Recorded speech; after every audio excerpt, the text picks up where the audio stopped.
समय के सदुपयोग के विषय में और समय का हमारे जीवन में क्या प्रभाव होता है, क्या महत्व होता है, इसके विषय में। ठीक है बच्चों, उससे पहले आज का जो उद्देश्य बच्चों पर निर्भर करता है, बच्चे उस उद्देश्य को किस हद तक ग्रहण करते हैं वो बता देती हूँ। आज का उद्देश्य है बच्चों, छात्र यानी कि आप पाठ के अंतर्गत आए हुए तथ्यों को पढ़कर और समझकर समय नियोजन के विषय में अर्थ ग्रहण करेंगे। ठीक है बच्चों, इसके उपरांत मैंने यहाँ पर श्यामपट्ट पर शब्दकोश के अंतर्गत कुछ कठिन शब्दों को लिखा है। कुछ कठिन शब्द मैंने श्यामपट्ट पर लिख दिए हैं और बाकी के जो कठिन शब्द पाठ्य पुस्तक में हमारे पाठ में आएंगे उनका मैं आपको मौखिक अर्थ बता दूंगी। ठीक है, तो शब्दकोश का तो आप सभी को पता ही, जहाँ पर कठिन शब्दों का उनके अर्थों सहित समावेश होता है। आइए देखते हैं एक नजर में आत्मविश्लेषण। आत्मविश्लेषण क्या होता है? स्वयं की अपनी जांच परख करना, कि खुद का विश्लेषण करना, खुद के अंदर देखना कि क्या कमी है, क्या गुण है। व्यस्तता, काम में लगे रहना, दर्शनार्थी, देखने की इच्छा वाला, अर्थात हमें किसी वस्तु या किसी व्यक्ति को अगर हम देखने की इच्छा करते हैं या रखते हैं तो हम क्या हुए? दर्शनार्थी। मुलाकाती, मिलने के लिए आने वाला, जैसे हम किसी से समय लेते हैं, किसी बड़े आदमी से मिलने जाते हैं या किसी अपने घर के ही सगे संबंधी से मिलने जाते हैं तो उनके लिए हम क्या हो गए? मुलाकाती, क्योंकि हमें मिलने के लिए वहां जाना है। विचार विनिमय, विचारों का आदान प्रदान, विचारों का आदान प्रदान, किसी दूसरे व्यक्ति से खुद विचार ग्रहण करना, उनके विचारों को लेना और अपने विचार किसी दूसरे व्यक्ति को देना। ठीक है, या उनको समझाना और किसी दूसरे व्यक्ति के विचार खुद समझना, विचारों का आदान प्रदान होता है। बजट होता है आय व्यय का ब्यौरा, कितना हमने कमाया और कितना हमने खर्च किया। ठीक है, व्यय किया। आध्यात्मिक, आत्मा परमात्मा संबंधी, ठीक है, ईश्वर संबंधी आध्यात्मिक हो गया। नियोजन, योजना बनाना, नियोजन के साथ हम समय को यदि जोड़ देते हैं, समय का योग कर देते हैं तो वो समय नियोजन हो गया। योजना बनाकर किसी कार्य को करना या समय की योजना बनाना, समय नियोजन। अनिवार्य, आवश्यक, जरूरी, सचेष्ट, प्रयत्नशील, किसी कार्य को करते रहना या किसी कार्य में लग जाना, प्रयत्न करते रहना। अभाव, कमी, दायित्व, जिम्मेदारी, सक्षम, समर्थ, जीवन पर्यंत, जीवन के रहने तक सारा समय या जीवन। ठीक है बच्चों, आशा करती हूँ आपको जो श्यामपट्ट पर अंकित शब्द हैं वो समझ में आए होंगे उनके अर्थों के साथ। और सबसे महत्वपूर्ण बात, आज के हमारे पाठ के जो लेखक हैं या जिन लेखक के द्वारा हमारे पाठ को हमारी पाठ्य पुस्तक में दिया गया है उनका नाम जान लेते हैं। आज के हमारे लेखक का नाम है समर बहादुर सिंह। आपको भी पता होना चाहिए अपने पाठ के नाम के साथ साथ पाठ को किस लेखक ने लिखा है उनका नाम भी आपको याद होना चाहिए। ठीक है बच्चों, समझ में आया? अब हम चलते हैं अपने पाठ की। समय नियोजन हमारे पाठ का नाम है, तो समय का या समय नियोजन का हम अर्थ समझ लेते हैं। जीवन में समय का बहुत महत्व है। सही समय पर समय की कद्र करनी चाहिए और सही समय पर कार्य को करना चाहिए। अपने जीवन में हमेशा समय की आवश्यकता को जानना चाहिए और समय का सदुपयोग करना परम आवश्यक है। ठीक है, समय पर सही कार्य की योजना बनाकर कार्य को करना और समय की भी योजना बनाना ही समय नियोजन कहलाता है। ठीक है बच्चों, उसके उपरांत हमें कब, कहाँ, कौन सा कार्य किस समय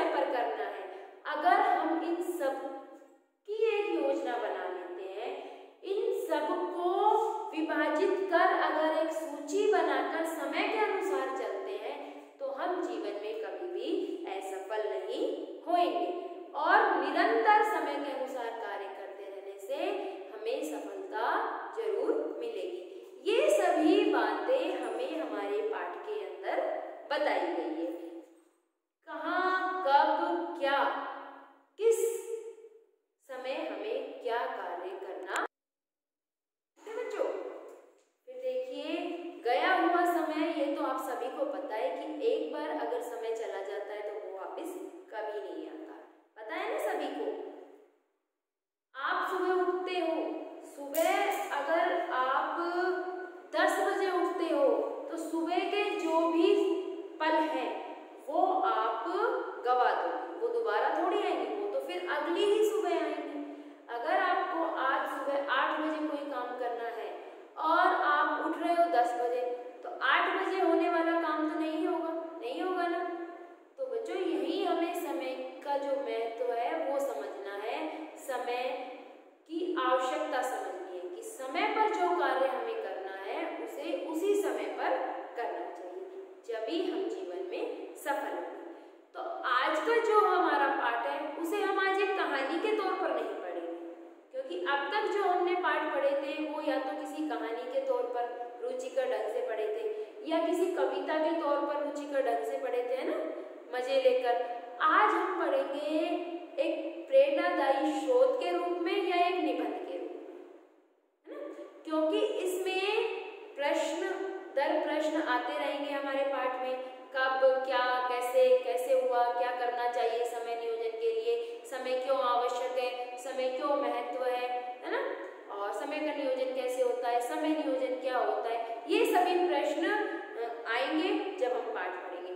तो आज हम इसको कहानी के रूप में नहीं, एक निबंध के रूप में पढ़ेंगे, ठीक है। जिस प्रकार निबंध होता है, शुरुआत में क्या होता है, बीच में क्या होता है, फिर प्रेरणा के रूप में उदाहरण किस किस के दिए गए हैं हमारे पाठ में, वो पढ़ेंगे, ठीक है।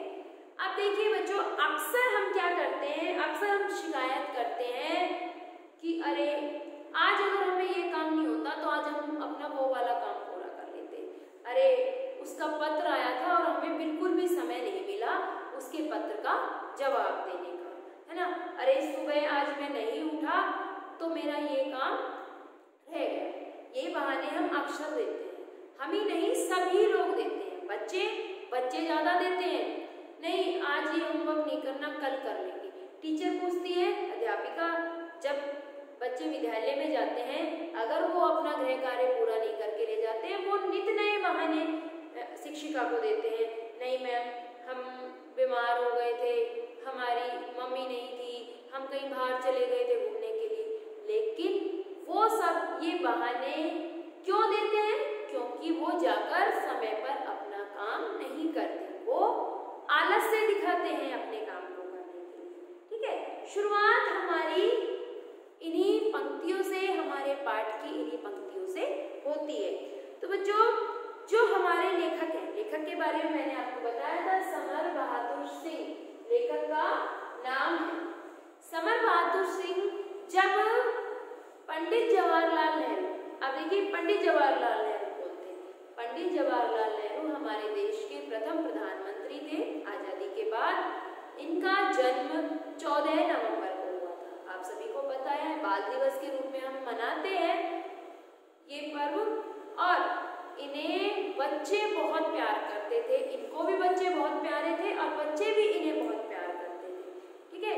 इसलिए इन्हें चाचा नेहरू कहा जाता है। क्यों? क्योंकि बच्चे इन्हें हमेशा चाचा के नाम से ही पुकारते थे। तो पंडित जवाहरलाल नेहरू के विषय में आपको पता चल गया। अब देश के प्रथम प्रधानमंत्री थे, तो इन पर देश की जिम्मेदारियों के साथ साथ बाकी के भी बहुत सारे कार्यों का दायित्व था, जैसे राजनीतिक कार्य, विभागीय कार्य, पारिवारिक।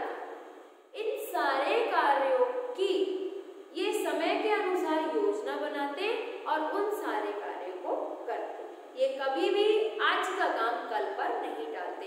अगर हम आज का काम कल पर टालेंगे तो हमारा भविष्य खराब होगा, भविष्य में जो आने वाला कल है वो भी खराब हो जाएगा। आज भी कार्य नहीं होगा, कल का भी नहीं होगा।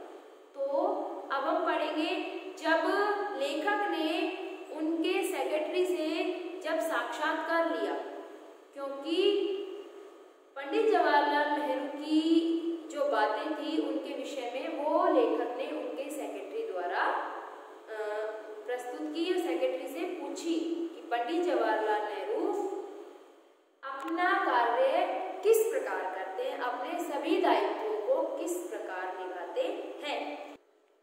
तो बच्चों, लेखक ने जब उन सज्जन से पंडित जवाहरलाल नेहरू के विषय में पूछा कि वो किस प्रकार अपना कार्य करते हैं, किस प्रकार वो अपनी दिनचर्या को शुरू करते हैं, बताइए।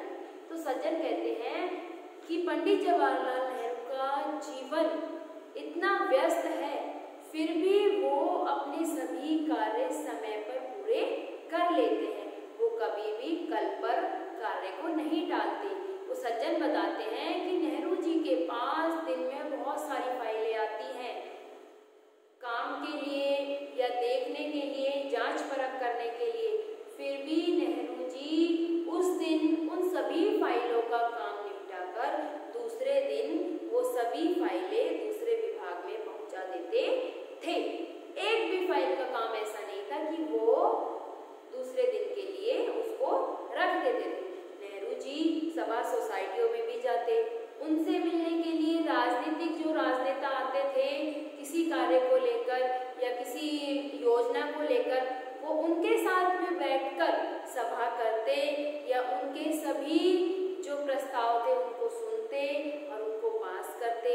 उसके उपरांत वो दैनिक व्यायाम भी करते, खुद के लिए अपने मनोरंजन के कार्य भी किया करते थे, साथ ही अपने परिवार के सदस्यों के लिए भी समय निकालते थे। तो वो किस माध्यम से ऐसा करते थे कि उन्होंने अपने समय को विभाजित कर रखा था कि किस काम पर किस समय पर किस काम को करना है।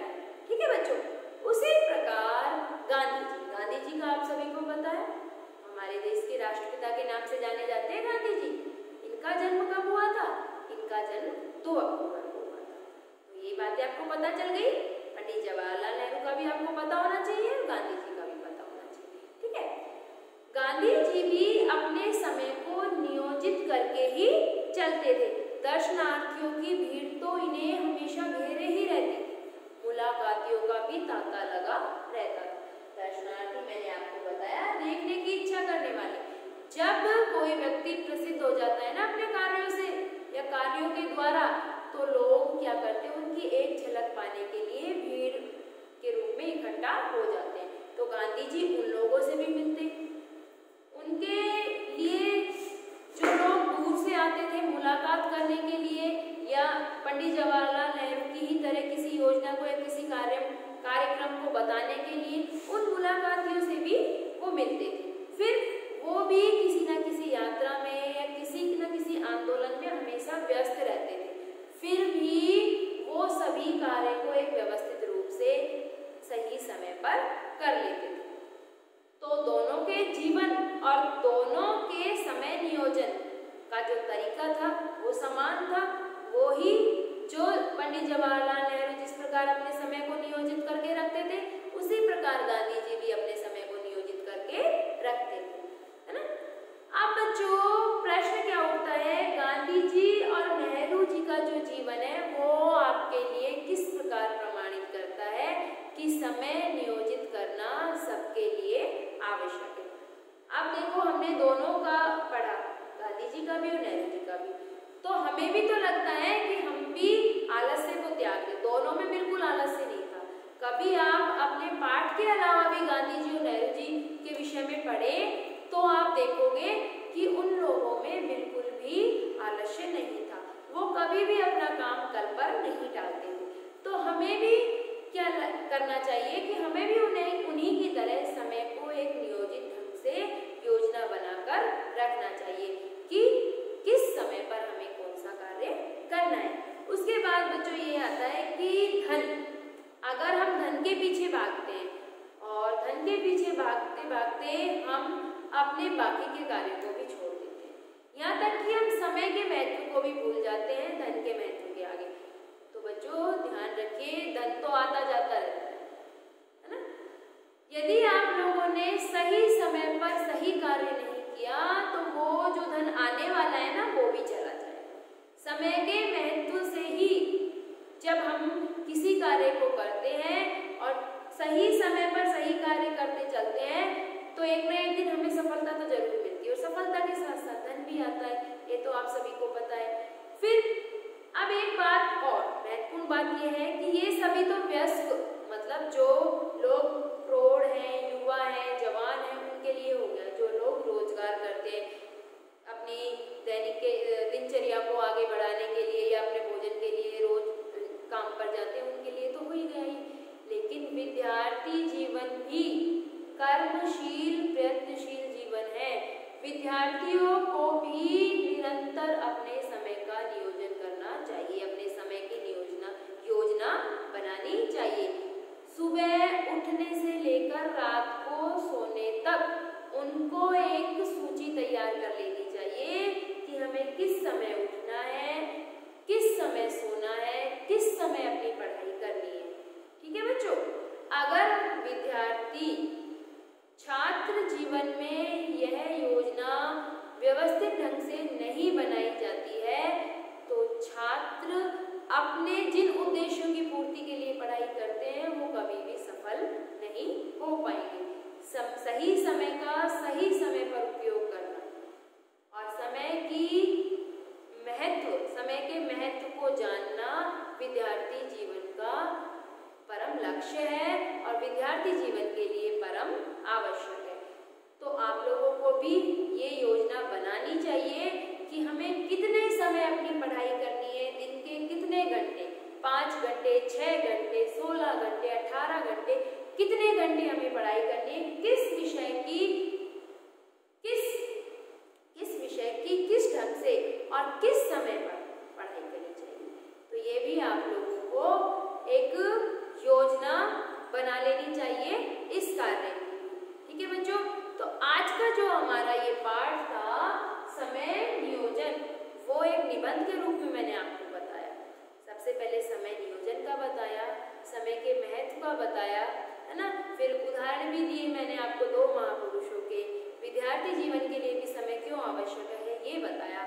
तो कुल मिलाकर बच्चों बात यही है, एक जो सारांश निकलता है हमारे पाठ का वो यही निकलता है कि विद्यार्थियों को भी, वयस्कों को भी, सभी को अपने सभी कार्य सही समय पर करने चाहिए, आलस्य को त्याग देना चाहिए, कठिन परिश्रम करना चाहिए और निरंतर अपने कार्यों के लिए प्रयत्नशील रहना चाहिए और समय के महत्व को भी समझना चाहिए। ठीक है बच्चों, समझ में आया आपको आज का जो पाठ था हमारा?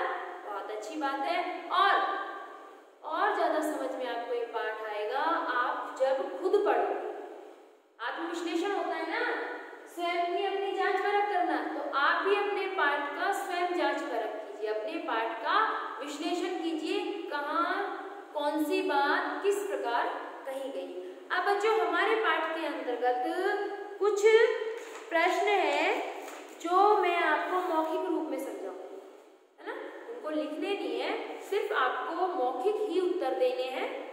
वो है सबसे पहले, समय के अभाव की शिकायत कौन करते हैं और क्यों।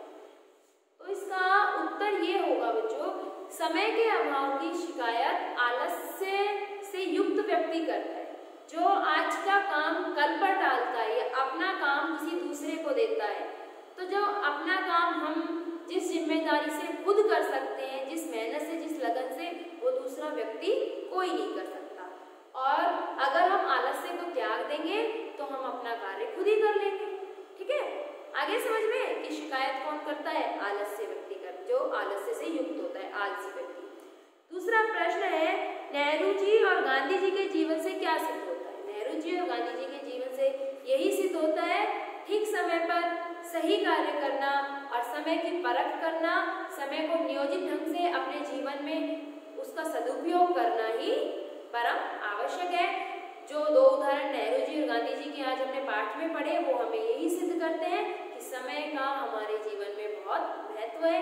अगर एक बार समय चला गया तो वो दोबारा वापस नहीं आने वाला। फिर आता है बच्चों, समय और लहरों में क्या समानता है? समय और लहरों में बच्चों यही समानता है कि समय एक बार आता है, दोबारा नहीं आता। लहरें भी एक बार ऊपर उठती है फिर बैठ जाती है। जो एक बार लहर ऊपर उठ गई वो क्या पता दोबारा ऊपर उठे उठे या नहीं उठे। लहरें भी निरंतर चलती रहती हैं, अपने कार्य को करती रहती हैं, जो उन्हें प्रकृति ने दिया है नियम कानून, उसी नियम कानून से वो चलती हैं और बार बार प्रयत्न करती रहती हैं, तो दोनों ही समान है। आगे समझ में आपको? आशा करती हूँ मौखिक प्रश्न भी आपको समझ में आए होंगे और पाठ भी समझ में आया होगा। तो आप भी निरंतर प्रयत्न करते रहिए और इस पाठ से जो भी संबंधित प्रश्न है वो भी हम आपको बता दें। धन्यवाद बच्चों।